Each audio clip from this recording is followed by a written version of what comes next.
ba chỉ miệp xưa bong pôn ní cơ côn của ván nhé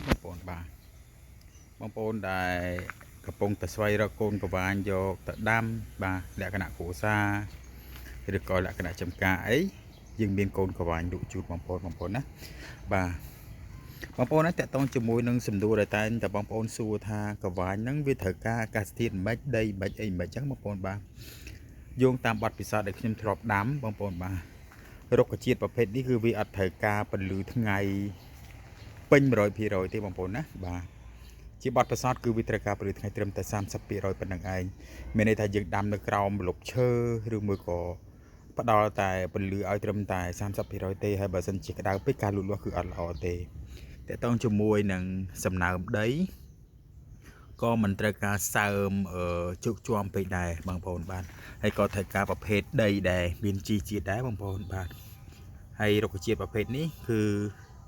មានអត្ថប្រយោជន៍ចំពោះសុខភាពបងប្អូនបាទយោងតាមឯកសារដែលធ្លាប់ស្រាវជ្រាវទៅតកតងជាមួយនឹងសុខភាពគឺរុក្ខជាតិប្រភេទនេះគឺមានអំណោយផលឬអត្ថប្រយោជន៍ទៅខាងសុខភាពហើយមួយទៀតគឺមកចាក់ចុងក្រោយនេះគឺ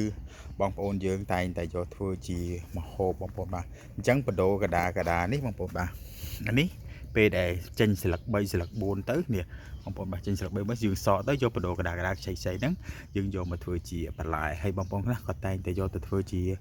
លក់ខ្លះក៏យកស្លម្ជូរគ្រឿងខ្លះធ្វើស៊ុបខ្លះខខ្លះឆាសាច់គោអញ្ចឹងបងប្អូនបាទហើយសម្រាប់រសជាតិហឹរប្រហើរអញ្ចឹងបងប្អូនបាទអញ្ចឹងបងប្អូនដែលមានតម្រូវការបាទអាចធ្វើការឆាតមកកាន់เพจបាទសួនកសិកម្មម៉ូលីបងប្អូនបាទអរគុណបងប្អូនបាទជំរាបលាបាទ